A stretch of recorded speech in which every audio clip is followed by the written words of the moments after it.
दोस्तों नमस्कार, मैं उपस्थित हूँ मनीष कुमार झा। आज हम चर्चा करने जा रहे हैं कि किस तरह एक जमीन पर दो दावेदार देखे जा रहे हैं, आरोप प्रत्यारोप लगाया जा रहा है, जिसको जब और जैसे मौका मिलता है लोग उसका इस्तेमाल जरूर करते हैं।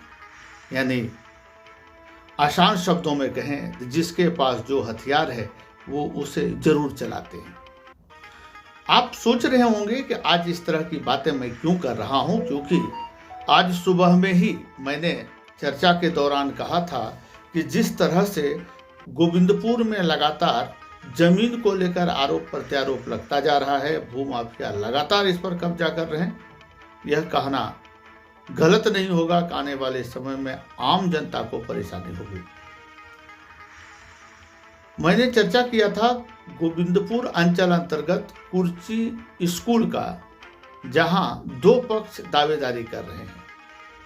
विद्यालय के उस समय प्रधाना अध्यापक के अनुसार, जो अब इस दुनिया में नहीं रहे, एनओसी विद्यालय को मिला और उस जमीन पर यदि दावेदारी है तो विद्यालय परिवार का है, विद्यालय का है, बच्चों का है।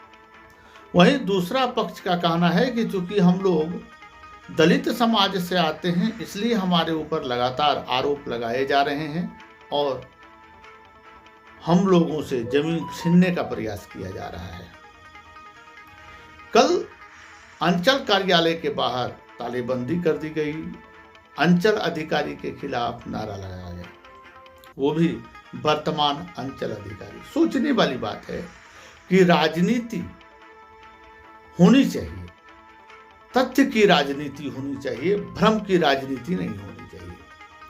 अटल बिहारी वाजपेयी लगातार कहते थे कि पार्टियां बनेगी बिगड़ेगी, लोग आएंगे जाएंगे, परंतु देश रहना चाहिए, हमारा संविधान रहना चाहिए, हमारी जो नैतिकता है वो बची रहनी चाहिए। मैं इसलिए यह कह रहा हूं कि जमाबंदी 1981 से पहले दी गई, खतियान बन गया। खतियान बनने के बाद जब उस जमीन पर सरकार कार्रवाई करती है, सरकार स्कूल खोलना चाहती है 2006 में, तो इसके लिए एनओसी क्यों नहीं लिया गया, और एनओसी जिसके नाम से खतियान बना उससे क्यों नहीं लिया गया। दूसरे पक्ष का कहना है कि एनओसी सीओ दिए थे, तो दोषी उस समय के सीओ होंगे, उस समय के अंचल अधिकारी होंगे, जिन्हें यह मालूम ही नहीं था कि खतियान में एक पक्ष का नाम है और हम उसे सरकारी जमीन बताकर किस प्रकार से शिक्षा विभाग को एनओसी दे रहे हैं। अब इस घेरे में शिक्षा विभाग भी है कि जब तक शिक्षा विभाग को एनओसी नहीं मिला तब तक वहां बिल्डिंग का निर्माण कैसे हुआ और सरकारी स्कूल संचालित कैसे हो रहा है। अनेक सवाल हैं, दोनों पक्ष अपनी अपनी बात रख रहे हैं। एक पक्ष का कहना है कि सरकारी जमीन घेरा जा रहा है, जमीन स्कूल का है, दूसरे पक्ष का कहना है कि जमीन मेरा है। जब अंचल अधिकारी से बात की गई, वर्तमान में जो अंचल अधिकारी अभी मौजूद हैं, उनका कहना है कि हम कागज के अनुसार काम करेंगे और कागजात जिसके नाम से खतियान है उसका सही है और उसका संरक्षण करना वर्तमान सीओ का कर्तव्य भी है और उसका धर्म भी है। अंचल अधिकारी क्या है, इसको समझने की जरूरत है। अंचल अधिकारी एक तरह से बैंक मैनेजर होते हैं, जो आपके पैसे को सुरक्षित रखते हैं और आपके सहमति से देन लेन करते हैं। आपके नाम से जमीन है, सीओ यह देखते हैं कि वह जमीन आपका है, किसी और के द्वारा उस पर कब्जा ना किया जाए, और जब आप उसे बेचते हैं तो उसको कानूनी रूप से हस्तांतरित किया जाता है। आपका जमीन किसी दूसरे को जिसे आप देना चाहते हैं उसके नाम से दे दिया जाता है। उसमें भी प्रावधान है। छोटा नागपुर एक्ट CNT के तहत यदि आता है तो उसका कानून अलग है, उसमें हम जाना नहीं चाहेंगे। वर्तमान सीओ जिसने ना तो जमीन दिया और ना तो बंदोबस्ती के समय में ये थे, तो इनके खिलाफ नारेबाजी करना, इनके खिलाफ बयानबाजी करना कहाँ तक उचित है, यह देखने वाली बात है। हालांकि जिस समय यहाँ सीओ रामजी वर्मा थे, उस समय मैंने भी उनके खिलाफ समाचार बनाया था, क्योंकि आमाघाटा में जो इनकी कार्यशैली रही थी वो संदेहास्पद थी। परिणाम यह हुआ कि वहाँ गरीबों को अधिकार मिला। इसलिए गरीबों के लिए जहाँ भी जरूरत पड़े हमें भी खड़ा होना चाहिए और आपको भी उसमें खड़ा होना चाहिए, क्योंकि गरीब का सहारा हम और आप नहीं तो कौन करेगा। आज हाड़ी समाज की ओर से प्रेस कॉन्फ्रेंस किया गया और उसमें बताया गया कि हमें प्रताड़ित किया जा रहा है। इसमें कार्तिक हाड़ी जो जाने माने नेता हैं, उन्होंने क्या कुछ कहा हम आपको सुनाते हैं। देखिए, बहुत ही दुखद घटना है कि मौजा कुर्ची के अंतर्गत मौजा नंबर 182, खाता 118, नया खाता 343 और प्लॉट नंबर आपका 2359 और नया प्लॉट आपका 2769, इसका रकबा है 1 एकड़ 70 बीघा। इस जमीन पर लगातार आज हम देख रहे हैं 2 वर्षों से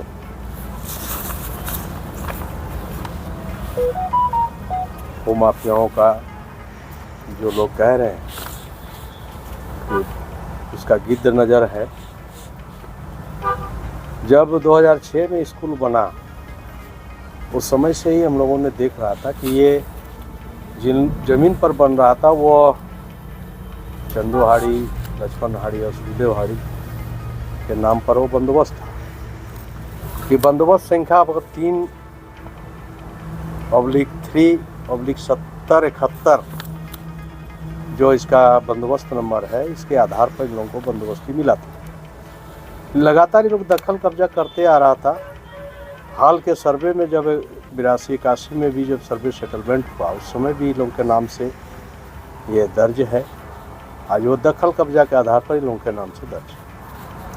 हम कहना चाहेंगे कि उस समय वही गांव के लोग, जो गांव के जो दबंग किस्म के लोग, उनके पूर्वज लोग, इन लोगों ने इन लोगों के नाम से बंदोबस्त कराने में बहुत अहम भूमिका निभाई है।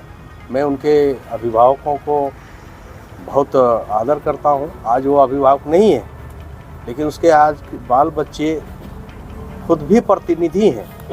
उसके बावजूद इन लोगों को लगातार 2 वर्षों से परेशान किया जा रहा है। लोग जब कभी वहाँ पर, चाहे वो प्रधानमंत्री आवास हो, चाहे और खेती करने जाते हैं, महिलाओं के साथ दुर्व्यवहार किया गया है, घसीटा गया है, मारा गया। लेकिन लगातार ये लोग गांव है, गांव के साथ मिलजुल कर रहना पसंद करते हैं लोग।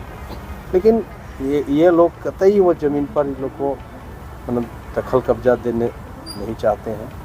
हम लोग लगातार ये लोग जो प्रयास है, हम लोग प्रशासन के माध्यम से ये लोग लगातार प्रयास किया। प्रशासन वहाँ गया भी, देखा भी, पूरी तरह से जांच पड़ताल में अगर देखा, इसके आगे भी जो रामजी वर्मा आपका अंचल अधिकारी थे, उन्होंने सारा चीज़ छानबीन करने के बाद इनको सीमांकन कराने का आदेश दिया गया।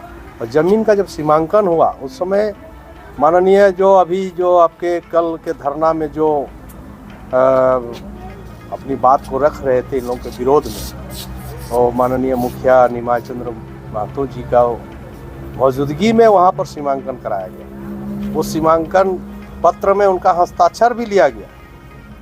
लेकिन बावजूद कल जेल कैम्प के बैनर तले जिस तरह से बच्चों को ले जाके, स्कूली बच्चों को ले जाके धरना में बैठाना, ये बहुत ही शर्मनाक है।